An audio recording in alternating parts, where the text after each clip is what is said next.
So hey anime fans, the series name is What If Naruto Got Harem with Danny Phantom, so let's start the series. Toby and Conan were conducting research for the Akatsuki's intentions while concealed in a desolate desert area.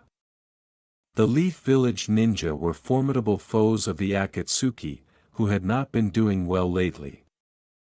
They had taken the one-tailed beast from the Sand Village, but it had cost them money. Daidara had lost both of his arms while protecting their bases outside, and Sasori had been killed in combat with Lady Chio and Sakura. After Toby and Conan were instructed to conduct research and come up with fresh ideas, Conan noticed something that immediately caught her eye. She believed Daidara would also be interested in an Amity Park newspaper piece. With his body still hurting, Daidara hobbled inside. "This had better be worth my time," he replied. "I'm quite anxious to finally get my new arms soon, and later go after the one who did this to me." Toby responds, "Your new arms are a very important project, and you will need them, if this mission is approved." "Wait, what mission are we talking about?"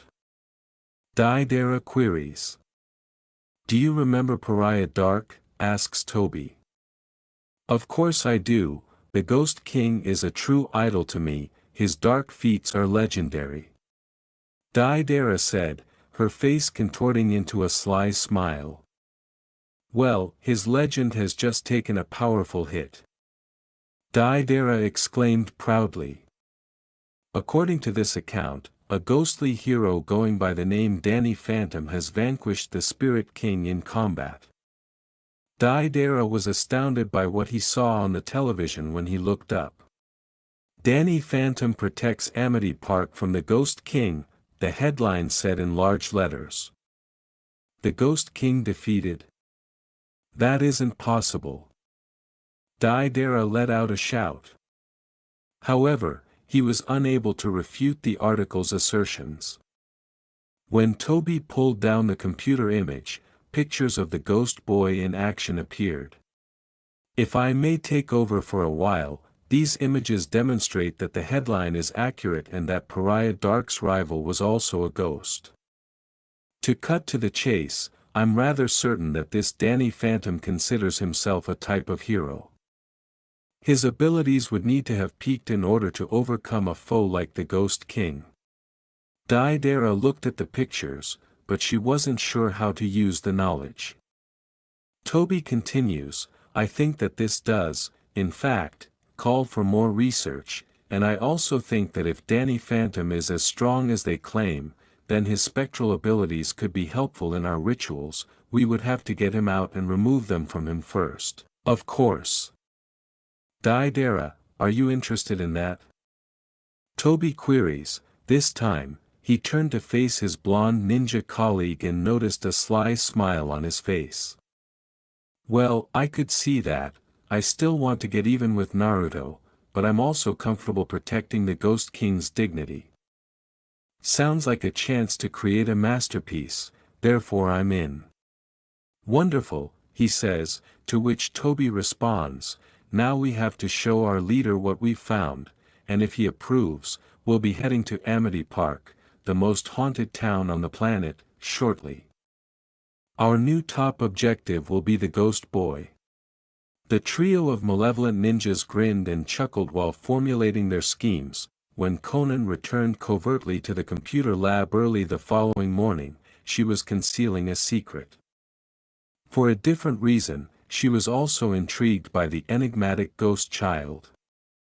She became fixated on him after reading that first piece.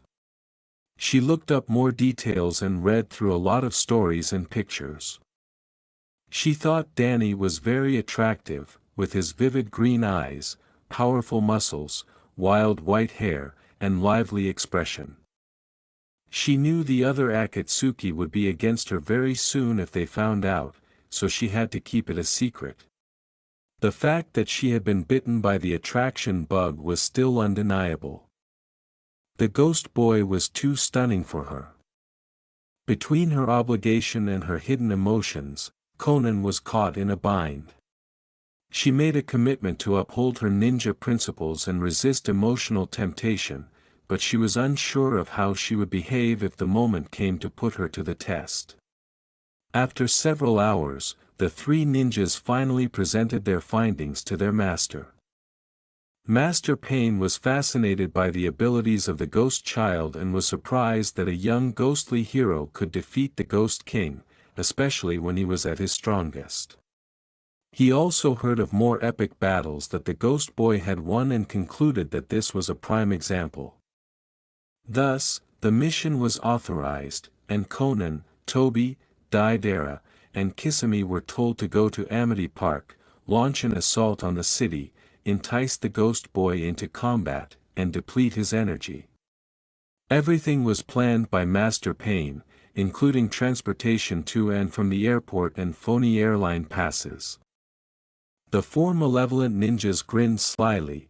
A message bird swooped in from Lady Tsunade's house in the Hidden Leaf Hamlet, delivering a ninja message about the Akatsuki being detected by her ninja spies en route to the Grand Shigato Airport.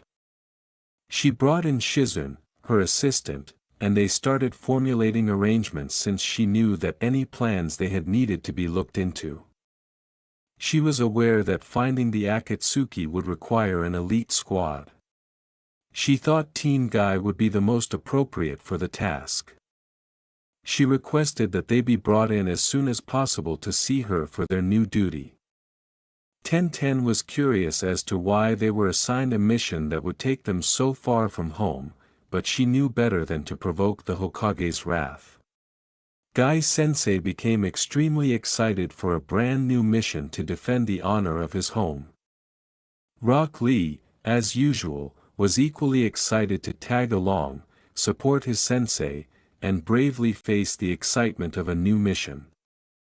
Niji simply listened and memorized the basic mission instructions.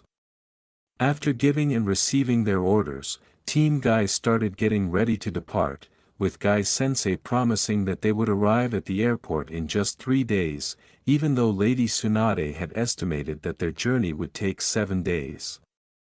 Lady Tsunade, who was once again experiencing a mild case of migraines from handling Guy's excessive enthusiasm, said that they would arrive at the airport in just 3 days.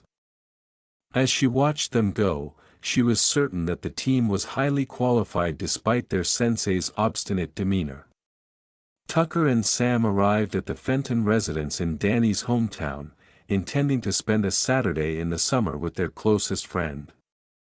Tucker had researched a mysterious town named Gravity Falls online and had discovered some extremely odd happenings in the area. He was excited to talk to Danny about them. Sam had tickets to a goth dark spotlight event that was planned for downtown later that day, and Danny's buddies were admitted by Jack and Maddie, of course. However, Maddie alerted them to the fact that Danny had developed a new fixation. Tucker and Sam were shocked to learn that Danny had a new obsession, and Sam also felt a little wary about what Danny might be fascinated by. Danny was laying on his bed with a notepad and a variety of nibbles when Sam and Tucker walked into the room. He appeared to be highly preoccupied with what was on his new TV. Because they were aware of Danny's plans for his future, Sam initially assumed he was watching a show about space travel. "So how's it going, Danny?" Tucker asked. "Oh, guys, I'm kind of caught up right now, this is just really intense, they have them cornered." Danny turned as he heard his friend's voice. With a sidelong glance at them, he replied, "You can watch too if you want, and we can talk at the break." They could see he was quite preoccupied. "Aw man, great shot with the batarang." After Tucker and Sam froze at Danny's exclamation, they dared to watch the show with him.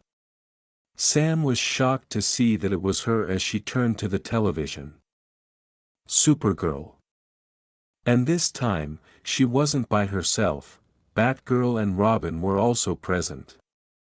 They were battling a number of well-known and dangerous adversaries, like Metallo, Toyman, Killer Croc, and a new man Tucker and Sam hadn't met before. Danny, who's that?" Tucker pointed to the man wearing the red and black mask, who was holding a large shotgun in one hand. Danny responded, "KG Beast, he's the one who broke the others out of jail." The bad men were all locked in place as a blue breath suddenly blasted onto the screen. Supergirl was visible, looking to the camera and grinning that same timeless smile. "Oh, indeed. That was really incredible. I had faith in her abilities. Fantastic work, Supergirl." Through the mirror across the room, Sam could see Danny's face as he shouted out with a very silly smile. "You're not telling the truth. I assumed this was the end of it. How is this still taking place? We talked about this, I thought that I had this handled. He's not thinking about that again, is he?" Sam moaned in her mind. These ideas were flying through her head, and Danny was still grinning as he saw Green Lantern appear on TV to assist the other heroes in capturing the baddies. Despite the fact that Robin, Batgirl, and Green Lantern all had outstanding appearances, it was obvious that Danny was entirely preoccupied with Supergirl. She looked very beautiful. Danny appeared to be a happy child who was also enamored. He was undoubtedly smitten. Sam was sweating a lot and clicking her teeth because she was afraid that this time Danny could really go to Metropolis and that it might not be so easy to stop him. Flashback: Supergirl visited Amity Park 2 months prior to attend as a guest speaker at a high school presentation in Casper. When it was announced that she would be making a very special appearance, many students were very excited. However, some students, like Sam Manson and Paulina Sanchez, weren't. Paulina never liked it when another girl, super or not, stole her spotlight, and Sam agreed that Supergirl enjoyed doing good deeds and helping people in need. However, Sam didn't like the majority of the posters because of her cheerful smile and vibrant attire. She couldn't support someone with that much optimism. Naturally, Sam sought solace from her friends Danny and Tucker, but she got the complete opposite. "Are you serious? Supergirl is amazing." Tucker's odd reaction to Sam's attempt to persuade her to adopt their viewpoint was, "She's amazing, almost as cool as Batman." Danny's was even crazier. "I'm delighted you're enthusiastic for the assembly, Tucker, even though I still don't understand what you see in Batman. Superheroes don't often appear at our school, much less one this gorgeous. She is amazing in every manner. Did you hear how she apprehended those robbers in Metropolis last week? She is amazing. She is explosive. This gathering is going to be incredible." Tucker then burst out laughing. "Oh my God, you're crushing on her. Whoa, that was unexpected. I understand that she's attractive, but it's not realistic, Danny.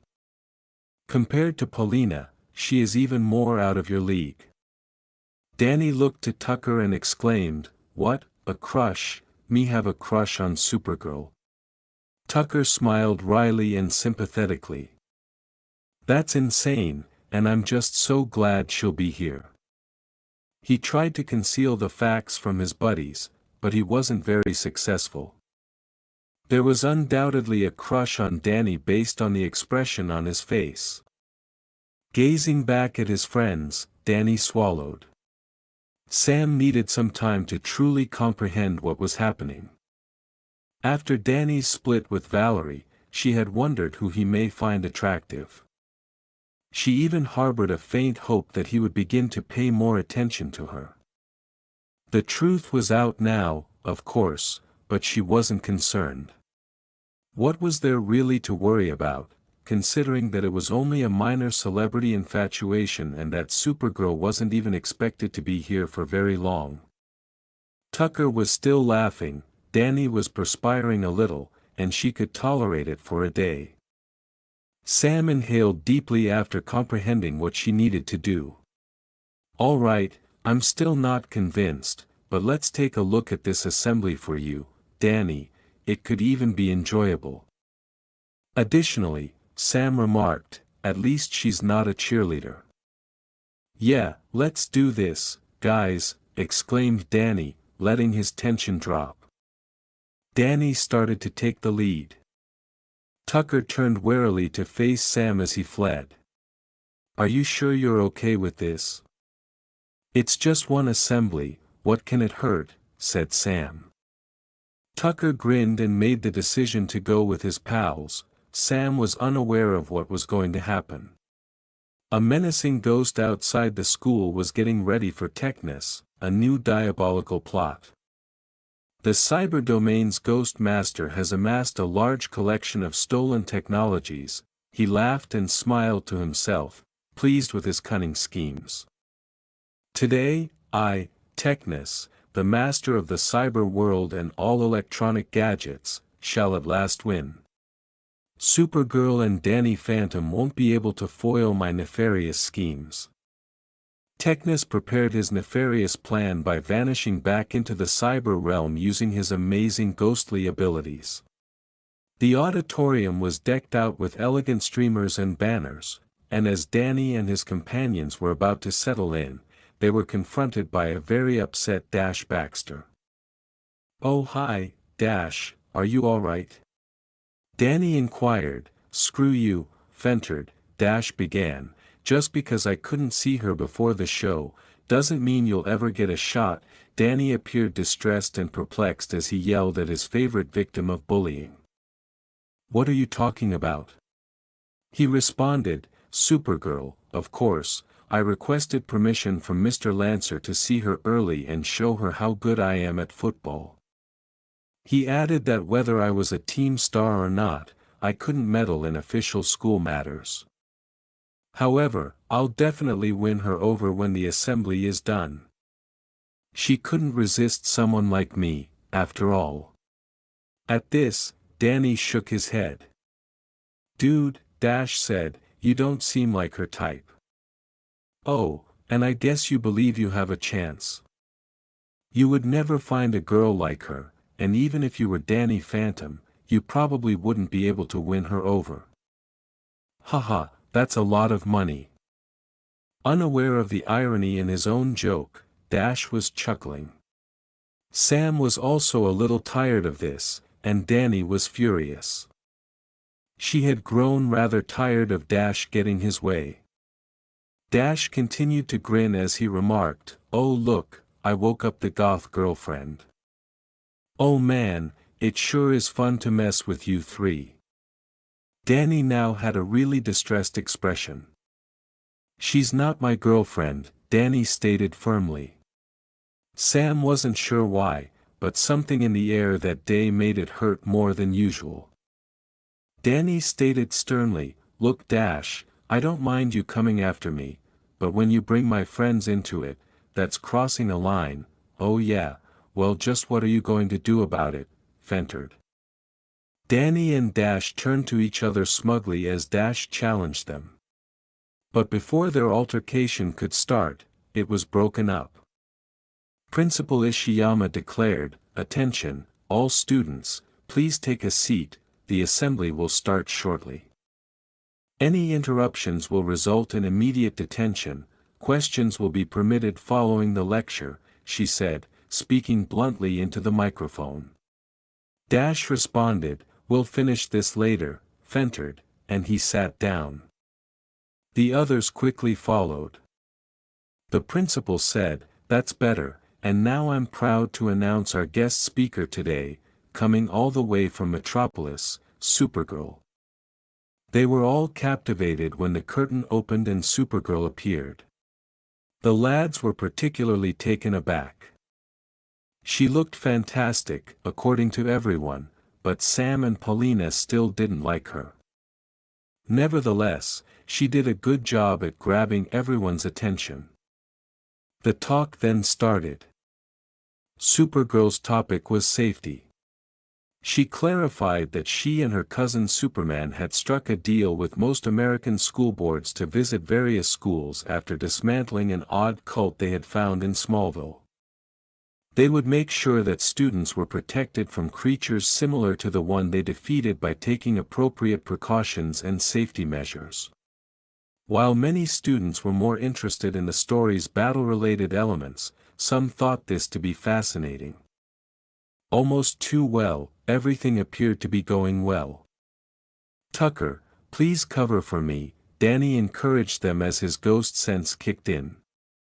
Sam and Danny switched seats, and Danny gradually moved into the bleachers. Just in time for a lethal surprise, he emerged from below in invisible ghost mode. Unexpectedly, 5 tiny robots in the shape of flying saucers descended from the sky, surrounded by spectral energy. After the initial attack, other robots entered, and Danny was startled to see that Supergirl, not him, was their target.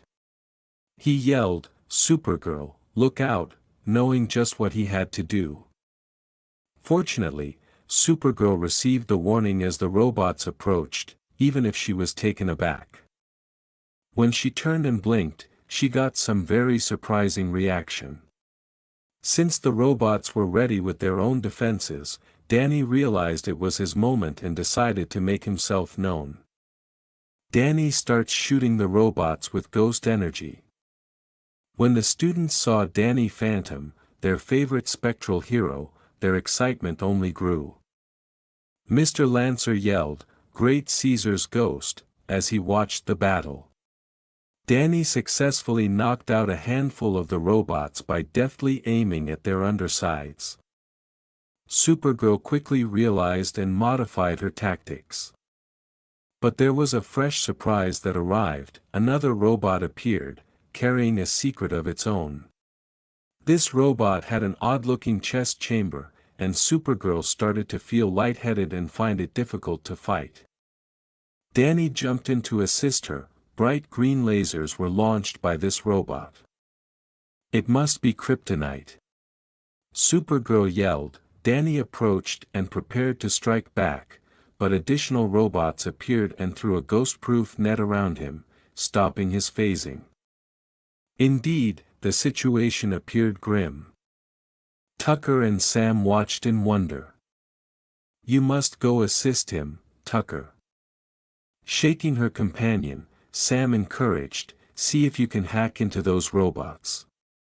He questioned, "What if someone sees me?" "We'll worry about that later, Danny needs our help now." Tucker took action after realizing she was correct. Supergirl wasn't done yet. While she was undoubtedly weaker, she wasn't vanquished. She extracted an odd gadget from her belt. She quickly turned it on. All of a sudden, Supergirl was back on her feet and wearing the Eradicator outfit, a high-tech special costume. She retaliated against the machines. Danny, who was now even more in awe of Supergirl's amazing skills, gazed in wonder. Tucker followed suit and hurried to the scene of the fight. To hack a robot, he turned on his PDA and sent a cord out. In order to assist Danny and cease attacking him, he reset the drone. After swooping in, the drone took down the net. Danny was now prepared to take action once more. This was fortunate because Supergirl was in difficulty and her high-tech suit was susceptible to attacks from the other robots, even though it was resistant to kryptonite. The armor joints were directly targeted by the lasers. The likelihood of her suit falling apart was very high. Using his phantom phones, Tucker called Danny and said, "Don't worry, dude. I'll make sure no more nets are deployed." "Get moving," Tucker instructed his friend. Supergirl was on the verge of toppling over once more, but Danny was there to save her. From his control center, Technus could watch everything that was happening. He wasn't pleased that Danny was back to work, but his pal was also in danger. This presented an opportunity for Technus to exploit. Technus instructed all of his drones to immediately target Tucker. If I get his friend, then young Daniel will have no choice but to surrender to me, he giggled. Tucker continued to operate one of the drones.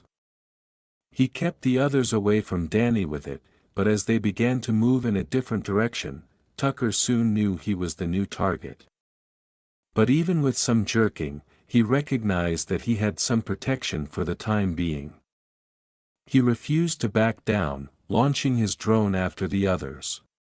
Seeing the danger, Vice Principal Lancer hurried to the principal's office, where, considering the town's past, a ghost emergency alarm had been set. He set off the alarm. In addition to hoping Jack wouldn't cause too much harm to the school, he hoped the Fentons would arrive in time. After Supergirl was rendered unconscious and dangling over Danny's shoulder, Danny had to confess that he found it very cool that he was defending her. But he was scarcely able to appreciate it. The kryptonite lasers had already been destroyed by this powerful robot, but new protections were put in place. Thankfully, all of the pupils had left, except for one. As Danny looked around, he was shocked to see that a particular girl was still observing his fight. Paulina Sanchez was there, and she appeared to be pretty concerned over her crush shielding another girl. Danny had to get her out of here, even though he didn't really care that she wasn't feeling well. He assumed Sam had been seized by one of the teachers or something, but he had no idea why she had left. He yelled at Paulina, "Get out of here." "But Phantom, I want to be by your side, so you can finally realize how much you care about me," she answered, feeling horrible for himself for ever being attracted to this girl. Danny slapped his skull. Tucker was still in danger, as Danny could see. Against an entire army, the robot his friend was directing wouldn't last very long. Danny paused to reflect. The solution was clear. "Tucker, pay attention to me, the center compartment of the big robot, target that, I'll bet the kryptonite's in there," Danny said, turning to face Tucker. Although Tucker could see that his drone was in poor shape and that the lasers were removed, he understood that he had to carry out Danny's suggestion. Danny fired at the drone after he increased its speed and pointed it directly at the middle of the large robot. His spectral energy enveloped the drone, causing it to collide with the large robot. While still clinging to Supergirl, Danny sprang straight up and proceeded to seize Tucker and Paulina. The large robot began to ignite and detonate. Danny looked down and was relieved to see all the robots disintegrate in a single, massive explosion as the other robots raced but were all trapped in the blast. Danny ghosted Tucker and the two females through the back wall using all of his spectral strength. After they left, Danny was exhausted and reverted to his normal self. Danny nearly fainted as well, but he heard his dad's RV alarms. Luckily, the others were unconscious. At that precise moment, Technus appeared, stricken and vanishing through the earth. "You've spoiled my plans for the last time, and I've got you now. I'll ruin you," he growled. Jazz then entered the scene. She turned on her Fenton thermos and seized Technus, putting an end to the commotion. "I got your back, bro," she said. He said, "Jazz, when did you get here?"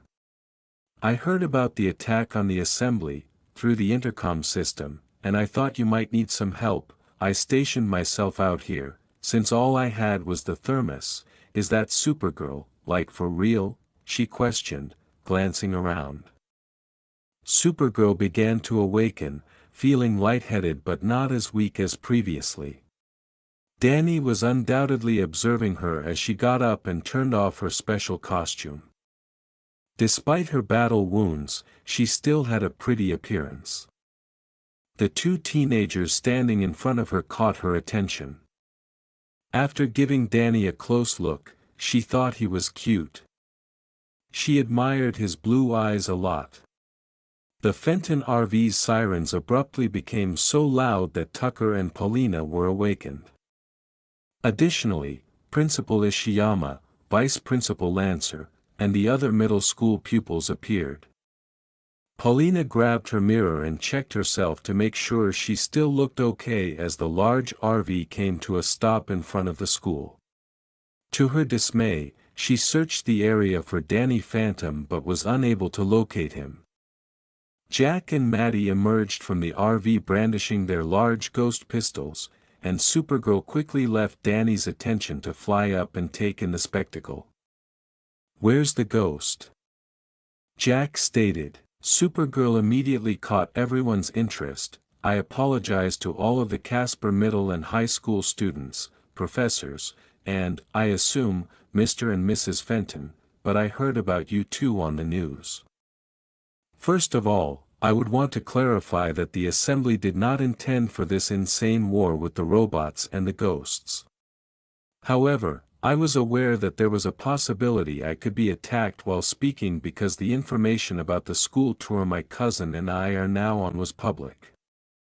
Ghost robots were the biggest surprise because I'm not used to handling them. I was also taken aback by the kryptonite, and I would definitely like to learn more about what transpired here. I can tell you all who the real hero was in saving this school, as well as Danny Phantom, who I witnessed on the scene. Everyone, please pay close attention, you all owe him your life and safety." She pointed to Tucker Foley as she said. Everyone turned to face Tucker after following her instructions exactly. Tucker blinked as he became aware that he was now the focus of attention. In an effort to make the most of this, he said, hey, just being a hero, that's me." Paulina interrupted Dash as he was going to jest, saying, "She's telling the truth, Tucker saved us all." She said, everyone believed Supergirl's claim after having it verified by the head cheerleader. Vice Principal Lancer abruptly grabbed Tucker and lifted him upon his shoulder so that everyone could witness the hero. "Pardon me, Supergirl, did you mention Danny Phantom was here?" Jack said angrily. "I never trusted him, and I'll wager that he was the root of everything." After witnessing the enigmatic Danny Phantom in action, Supergirl paused and thought about his behavior. She didn't think he was a villain. "Danny Phantom is a good guy, sir, he's a hero," she responded after considering the entire circumstance. "I'm positive. He vanished a while back, but he undoubtedly behaved heroically there, so I think he's on our side. It's probably all an act, part of a bigger plan. I'll never trust a ghost," Jack stated with a grunt. Supergirl chose to argue back because she was upset. "Excuse me, sir, I'm an alien and so's my cousin, Superman." When Superman's name was mentioned, Jack paused. He was a huge admirer. "Superman is incredible. I'm a big admirer. Is it possible to get him to sign autographs for my entire family?" "Oh, and we'd be glad to accept yours as well," he stated. "Stop. I have a greater argument," Supergirl said. People haven't always believed my cousin or me. People frequently didn't believe us simply because we were aliens. I don't think it's fair to label Danny Phantom a villain simply because he's a ghost." She informed him, "Alien, ghost, or human, I judge people by their actions, not by what they are. I hope you can learn to do the same in time," she said with conviction. Still undecided about their feelings for the ghost boy, Jack and Maddie dropped their weapons and stepped down. "There's something else I need to say," Supergirl said as she regained everyone's attention. "I believe these two helped save us as well," she continued, turning to face Danny and Jazz. Danny was even more infatuated with Supergirl than he had been before. As a hero, a ghost, and as himself, she had just paid tribute to him. Danny reflected on the incident and said, "Wait, it was Jazz who captured the ghost, I didn't do anything," which Supergirl thought was sort of nice. "Actually, I think you're a big hero," she stated. "You were there watching over the popular girl, the geek kid who beat the robots, and me, and I believe you were protecting us. That's a hero in my book," she continued. Dash shoved Danny aside at that moment because he was eager to speak with Supergirl directly. "Fentered is not a hero, Supergirl, it's time for you to get to know me. Do you have any prior encounters with quarterbacks?" Dash raised his voice and extended his arms to create a muscular effect. Dash thought she would fly straight at him, but instead she sped by him and headed straight for Danny. "Are you alright?" she said, and Danny was suddenly enamored. Supergirl was standing directly above him, and everyone else was focused on the breathtaking spectacle in front of them. "Why are you helping him?" As Skulker had just arrived, Dash said, "Hey there, everyone, did you really think this was just a Technus operation? Because he deserves it, he protected us. I still stand by my previous statement. Also, I'm not really into football players, sorry," she said. Dash was dumbfounded. Skulker's ghost sense went off again at that precise moment. "Let the hunt start. I've been waiting in the shadows to join, and this is the ideal moment to do so." Supergirl, Maddie, and Jack all turned to confront him. Technus had upgraded his suit, and his arsenal was now even more powerful. Supergirl avoided every blast as Skulker launched a barrage of rockets and lasers. Maddie and Jack suffered a few blows. Danny was upset. There was no chance for him to change. He got an idea when he saw that the school's fire hose was still racked up on the side of the structure. He hurried to get the hose. He removed the hose and used the hammer that was fastened to the panel to break the glass. Then he threw it directly at Skulker, who initially seemed unmoved. However, this did result in his laser blasters becoming stuck. Furthermore, it served as an excellent diversion for Supergirl to exploit. Supergirl wasted no time in using her heat vision to blast him in the head. Skulker's battle armor heated up and blast sparks immediately burst from his torso. The real Skulker fled when the suit opened. Now that he was visible in his actual little green form, after then, Danny signaled to Jazz, who fired the Fenton thermos once again, trapping Skulker and Technus. The crisis was avoided. Supergirl was overjoyed and thought her hero should be properly thanked. "Ah, hold on, what's going on here?" she said as she raced back over to Danny. "I don't do this very often, but you've earned it, cutie," Supergirl exclaimed, trembling, before grabbing Danny. In front of everyone, she then went ahead and kissed Danny on the cheek. There were a wide range of responses to this incident. Jazz was grinning broadly, Dash passed out, and his parents were also grinning broadly. Tucker's expression was one of genuine amazement as he got down from Lancer's shoulder during the scene with Skulker. Many of the other male pupils appeared envious. In an attempt to conceal her jealousy of someone else's approach to Danny, Star was looking away from the sight. Paulina was unable to move as she tried to mentally solve this. Given that she was hesitant to watch the scene, Valerie might have been experiencing some jealousy as well. Other girls were re-evaluating their prior perceptions of Danny after observing him with admiration. Sam's expression was one of amazement and extreme cringe. Danny himself was ecstatic. His face was looking somewhat silly, and his eyes had become hearts. Supergirl, who still thought the boy was cute, released go of him and began to giggle. When she stated to her hero, "By the way, cutie, I didn't get your name before," Danny was momentarily stunned before realizing that Supergirl was posing a question to him. "My name is Danny Fenton," he said after taking a short breath. "That's my boy," observed Jack, proudly observing the scenario. Supergirl froze once more before beaming broadly. "You know, with some training, battle gear, and maybe a cool costume, you could definitely be a superhero, Danny," she concluded. Danny was enamored with this. Supergirl almost seemed to be flirting with him. "You and I certainly make a good team," she remarked as they exchanged silly smiles.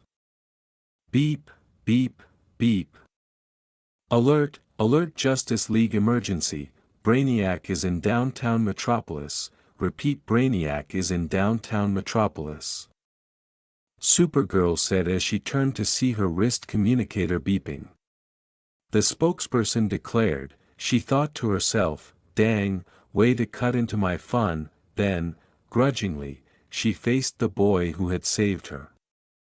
"Sorry, but I have to go. I would certainly like to stay, but my team needs me," with a pressing expression on her face, she said. Danny's smile dimmed, but he recognized that he was also a hero.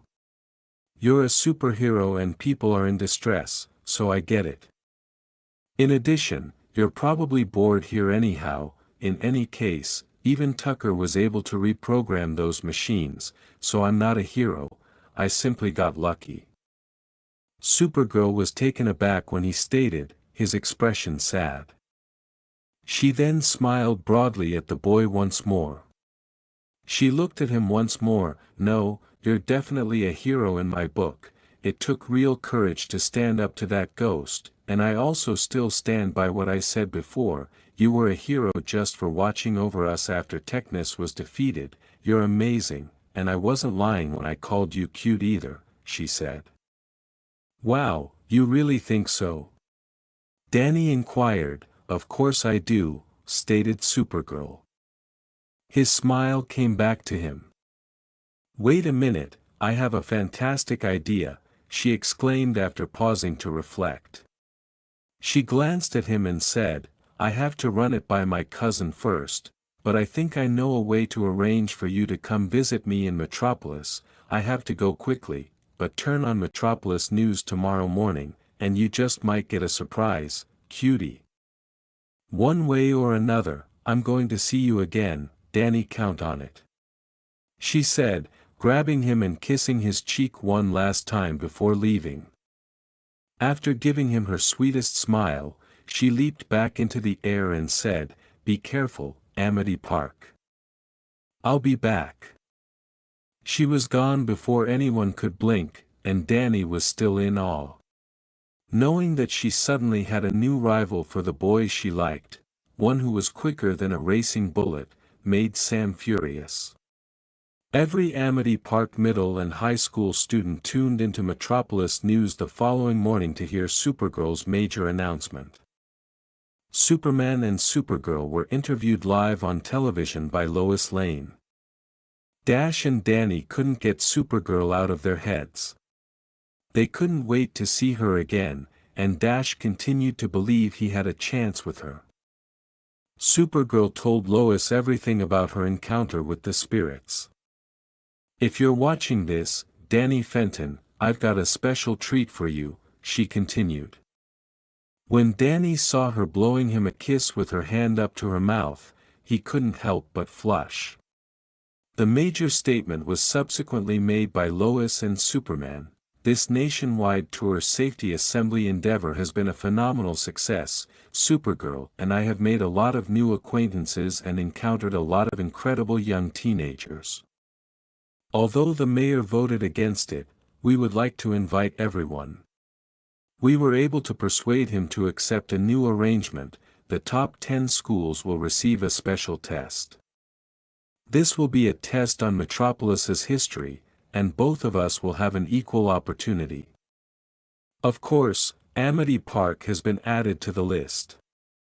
Each school may only send a maximum of 12 kids on the excursion. Only the test takers with the highest scores will be permitted entry. I am aware that the majority of young kids dislike studying, but since this is your opportunity to see Supergirl and me in person, I would advise you to put in a lot of effort this time.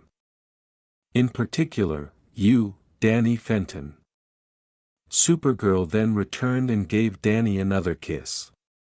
The news announcement concluded swiftly. Before long, all of the children in Amity Park were frantically researching Metropolis and the Kryptonian heroes in preparation for the thrilling test. Naturally, Danny began studying diligently, and Tucker promptly offered to assist. Sam was contacted to inquire if she would like to assist as well. Her parents claimed she wasn't home, which is odd. The guys were rather intrigued by this. Sam's mother didn't know where she was, and she had gone to Mikey's house. Although she wasn't entirely sure she wanted to do this, she had persuaded herself that it was the only choice, but why was she there? Dash Baxter, meanwhile, was quite agitated. In retaliation for his harassment of local hero Tucker Foley, his father took away his computer and informed him that his computer privileges would be temporarily disabled. Who had rescued the school, Dash countered that Tucker was a loser and that he was a quarterback in middle school. His parents didn't pay attention this time. Tucker's argument was deemed invalid after it was reported on live news from Metropolis that he had saved the school. Dash was really irritated because Sam had planned these things and she had witnessed Dash pestering Tucker because she was jealous of his newfound hero status. She was certain that his parents would discipline him, and Sam was clearly not acting like herself. They swiftly studied everything they needed to know for the test thanks to Mikey's amazing computer abilities and Sam convincingly encouraging him by using his attraction on her. Sam, however, had no intention of using the solutions for herself. In truth, she intended to offer someone else the answers. Dash discovered them by chance, or so he believed, after she concealed them under a wooden barrel on the school's football field. All of this was in Sam's plan. She had informed Dash where to look in an anonymous letter. To the surprise of everyone at school, Dash aced the test on Monday. Danny, on the other hand, did fine on the test but received just a B-. If he hadn't had to cope with a second skulker attack over the weekend, this would not have occurred. Danny was exhausted from this excursion and was unable to complete his studies. Danny was remaining behind when Dash went to Metropolis.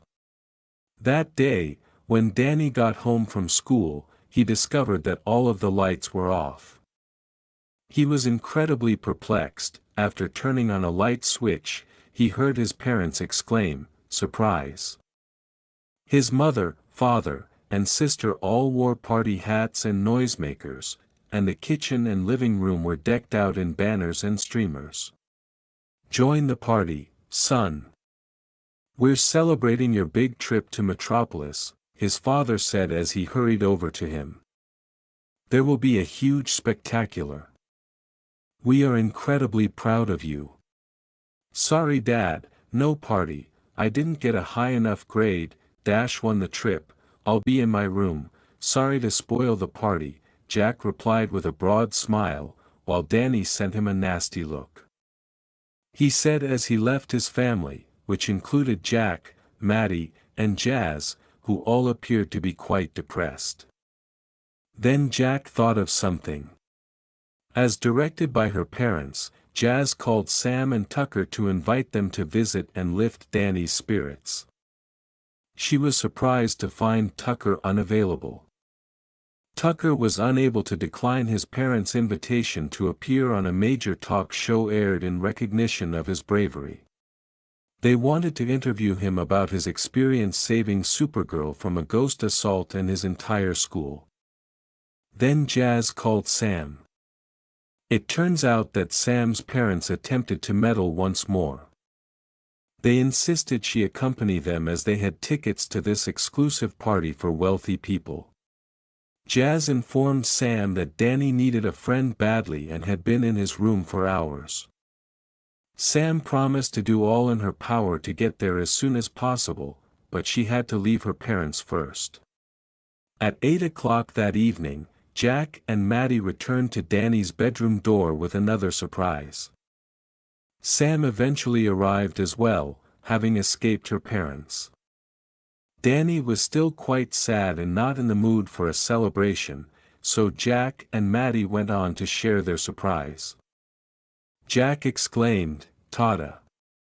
as he removed the covering from the cart Maddie and he had brought up the stairs, exposing a big, ancient TV set. Danny exclaimed in shock, "Wait, this is my surprise. Last weekend, your Uncle Jed contacted from Alabama to let me know that he was getting rid of this old dinosaur and asked for my assistance moving it out so he could install a new home theater system in its place. We intended to donate it to Goodwill, but your role in the recent capture of Technus and Skulker undoubtedly earned you something extra. After much discussion, your mom and I decided that you should receive a unique gift, but there are some restrictions. Initially, no satellite connection. When it's your turn, you must use the family TV if you want the satellite channels. Second, avoid watching TV while having meals. We still want you to join us down here for dinner. Third, ensure that watching TV does not interfere with doing assignments. If you have a lot of homework, don't watch TV until you've finished it. Fourth, on school nights, no late-night television. The fifth and final piece of advice is to disclose any news you come across regarding a ghost to your mother and me right away so we can dissect it molecule by molecule. If not, this TV is yours." Danny was grinning like a child on Christmas, Jack said with pride.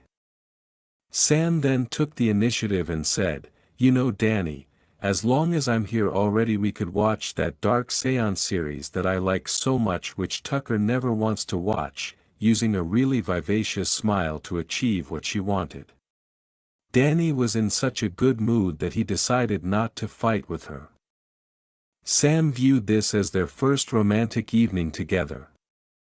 Later that night, Sam began discussing summer plans and other events she and Danny could go together. He simply appeared to follow her every word. Sam believed her strategy had succeeded as she left the house that evening. With a broad smile on her face, she went home after persuading herself that Danny had completely forgotten about Supergirl and Metropolis. This concludes our coverage of the fight at City Hall. A big salute to the 4 heroes who saved our city yesterday. Sports are up next, please stay tuned. Metropolis viewers, back in the present, Danny turned off the television after hearing a reporter say, "That was incredible." After looking over his notes and shutting his notebook, he kissed the corner and put it away. Sam was still in the middle of a scenario, staring at Danny in full-on Supergirl mode, when she eventually snapped out of it and shouted, "Wait, what's going on here? Danny, I thought you only have local networks on here." Danny shook his head and turned around. "Not anymore, my parents agreed to give me access to one more channel, Metropolis News Network. I check it out every day. I watch every single report I can, especially any that mentions Supergirl," he responded, still having no idea what Sam was feeling. "So you still have a crush on her?" Tucker asked, turning around as well. "I think it's a little more than a crush now," Danny remarked with a smile, "because even though I don't know her well, she kissed me twice and blew me 2 kisses on TV, so I think she likes me too. I believe her when she says she will return to Amity Park later this month because she wants to see me. She likes me, so even though I don't have enough money to go to Metropolis right now, I'm going to meet up with her somehow. I've even been doing extra research, and if I took the test again, I'm confident I'd get a far better grade this time. She genuinely likes me and is pursuing Danny Fenton rather than Danny Phantom. She wants to see me, not the ghost boy, just me. I feel great. Hey, will the entire team be present? I can probably tell them everything about my abilities, and they're undoubtedly skilled at preserving secrets, so perhaps I could receive some hero pointers. Sam thought, wait, this wasn't supposed to happen. I planned it, I thought about everything, I planned all of this and somehow it fell apart, but she realized right then that she had actually said it aloud. Danny's attitude altered when her pals turned to her. Planned what?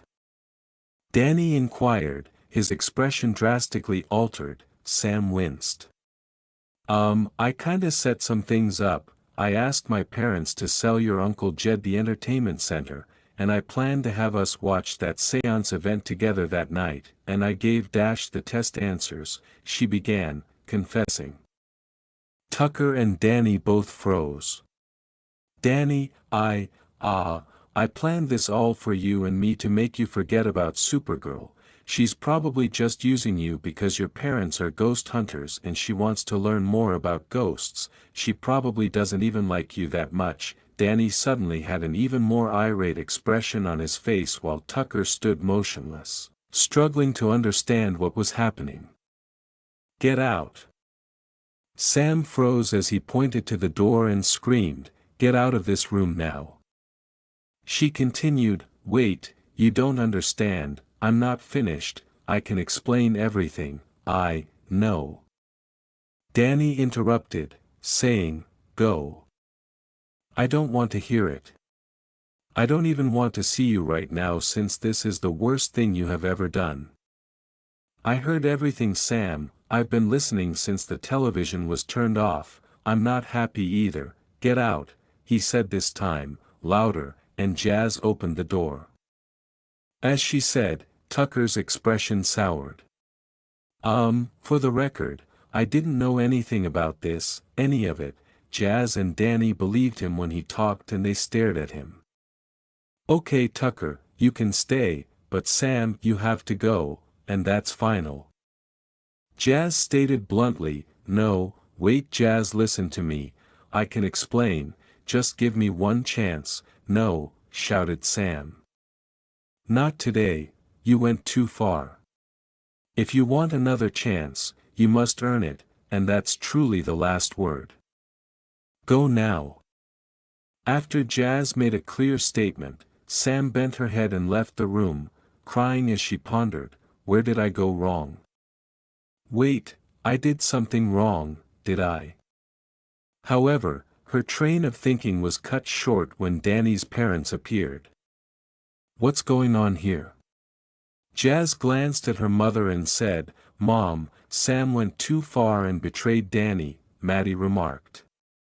She must leave immediately, and she is no longer allowed in this house for the time being. Now, lead her out the door and down the stairs. Don't hesitate, I'll take care of my brother. Maddie could tell her daughter was sincere, and she followed her instructions carefully. She took Sam by the arm and led her through the kitchen, down the stairs, and out of the house. After returning to Danny's room, Jazz shut the door.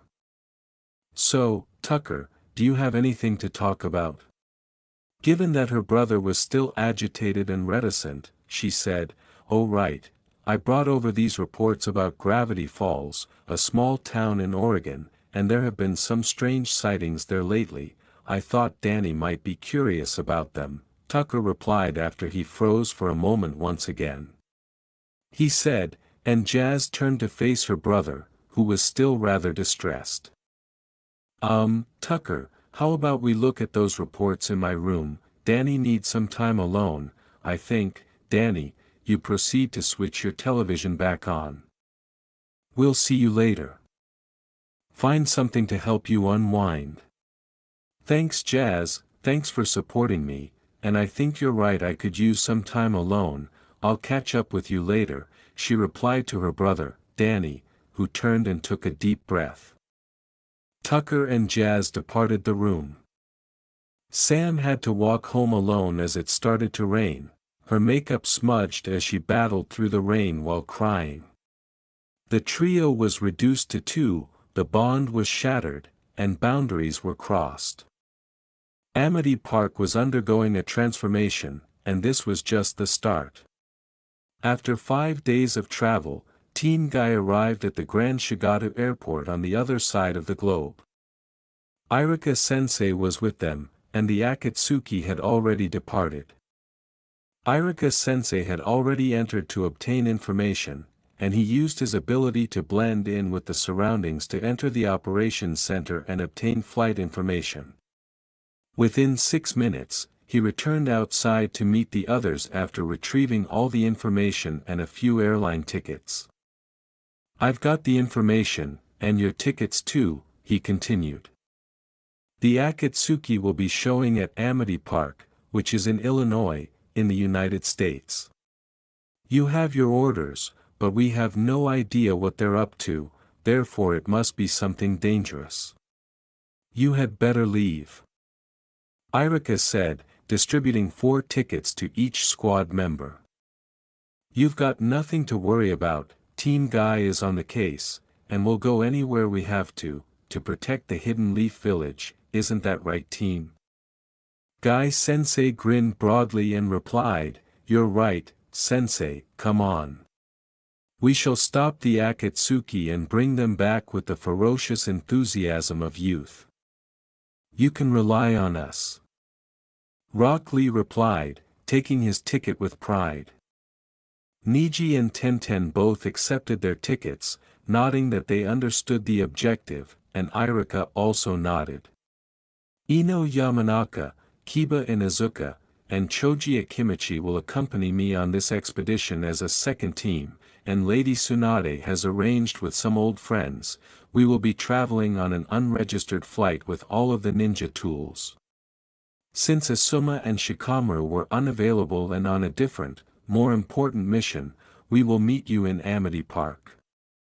When you initially face your opponents, you will only have your standard ninja skills and talents, and that must be sufficient. "No problem, we probably won't even need your help," he said. "We'll most likely have everything resolved by the time you arrive.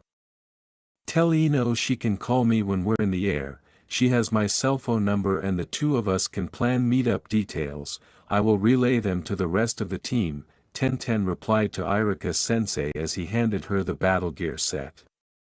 Guy-sensei grinned. "I'm glad you're in control here, Tenten. I'm looking forward to this mission because I don't get to go on field assignments like this very frequently and I get to work with my former classmates once more. Unfortunately, Naruto isn't here, but I'm sure he's doing something interesting too, and we'll have some amazing stories to tell him when it's all done. It's going to be a very thrilling event." Irika stated. Guy-sensei grinned and remarked, "Oh, there will be amazing stories, my friend. We'll see you out there. We could even spot a ghost or two." Niji looked over at his master. "A ghost?" he asked. "Yes, have you not heard? I usually do my homework since Amity Park is the most haunted site on Earth. More ghost sightings have occurred there than anywhere else." Guy-sensei grinned once more as Niji gazed at his teacher inquisitively. "You actually believe in ghosts?" Niji responded, "Why yes, I do. I've seen many things on my adventures, young student. I'm willing to believe a little bit in the supernatural, and based on everything I've learned about Amity Park, I'd say it's primary ghost territory. They also say they have a ghostly superhero in this town. His name is Danny Phantom. He's been in many news articles and I've even seen a couple photos of him. I assure you, I have done thorough research on the subject." Niji turned to Tenten, Guy said. "Niji and I were on a mission with Naruto and Kakashi a few years ago, and we also heard reports of a ghost, but it was all a show to kidnap the prince and seize control of the kingdom. It was all a lie. We apprehended the villains and saved the entire kingdom. We've never believed in ghosts, thus there weren't any. Well, that didn't happen in Amity Park, did it? She asked. Now, my students, keep an open mind. Be prepared for everything because we have no idea what this trip may bring.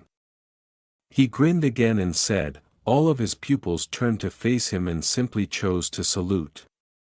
This talk was stalling and it was time to move on. They simply choose to abandon it for the time being. All right, everyone. My team and I will see you in Amity Park, Irika-sensei continued. I wish you all well and, I guess, keep an eye out for the ghosts and the Akatsuki. He gave a quick smile and used a ninja move to vanish. After that, Team Guy went to the airport to meet their aircraft. Ten let out a sigh as she considered what she had actually committed to and what this mission would actually entail. While Guy-sensei checked them in and unloaded everyone's bags, Team Guy arrived at the airport and the pupils found seats. Their journey had only barely begun. His students were waiting at an internet cafe when Irika-sensei arrived a few hours later. Ino abruptly ran outside to welcome him just as he was ready to enter. She exclaimed, Irika-sensei, you're back, wow, that was quick, after catching a glimpse of him through the glass. Ino, it's good to see you, where are your teammates? She responded, giving her master a salute. Before he boards the aircraft, he inquired, they're taking Akamaru for a little walk. Kiba maintained that Akamaru needed the exercise, they departed a little while ago, and Choji was really irritated that there was no barbecue food available. I eventually convinced him to eat a muffin, but he wasn't pleased. Sometimes he drives me crazy, she said. He even grumbled when I chose this location, behaving as though it was beneath him or something. Additionally, they don't have any chips or anything salty here. I didn't even comprehend Choji's reasoning when he claimed that this area was of poor quality as a result, but it hasn't been enjoyable. Even though I've been enjoying the study, it actually turned out to be quite intriguing. As she spoke, her expression shifted. Irika-sensei was shocked to see Ino smile when he noticed that she had suddenly developed a peculiar smile. Ino, I haven't seen you smile like that in a long time. I think the last time I saw you smile like that was with Sasuke. Who is Sasuke? He asked. He's outdated, Danny Phantom is on my mind. She responded, wait, I've heard that name before, Guy-sensei was talking about him, are you saying he's real? He's not just real, he's cute. Inquired Irika-sensei. He's unmarried and adorable. He's handsome and very heroic, and he's about to meet me, she exclaimed, beaming broadly. He's incredible and I'm going to make sure that I make a good impression on him. I don't need Sai or Sasuke as long as I've got Danny Phantom. Irika-sensei hesitated and then scratched his head, she continued, saying, wait, Sai. A new teammate for Naruto? He asked, you had a thing for him too? Ino nodded, yeah, he's cool and mysterious, and he once called me gorgeous, but that's old news. The official new hot topic is Danny Phantom. I'll make sure Danny Phantom asks me out even though Sai hasn't yet. Determinedly, she said. Sensei Irika froze and scratched his head once again. You realize that's not what this mission is about, right? He asked after a while. I need you to be at the top of your game because the Akatsuki are coming to Amity Park and we need to be prepared to fight them. As he posed this query, he gazed at her. Yeah, I hear you, I'll be ready to fight, I can multitask, I got this, all right, she said. And don't you keep in mind that the Akatsuki are our top priority? Yes, sir. He exclaimed, and she replied, all right, could you show me a photo of this Danny Phantom now? I want to get a look at him. No problem, I saved one on my phone, her sensei responded. Here you go, said Ino. After choosing the photo from her files and giving him her phone, Irika's sensei looked it over carefully and remarked, "Hun, so this is Danny Phantom. In fact, he may be the Akatsuki's new target. The complexity of this endeavor has increased significantly.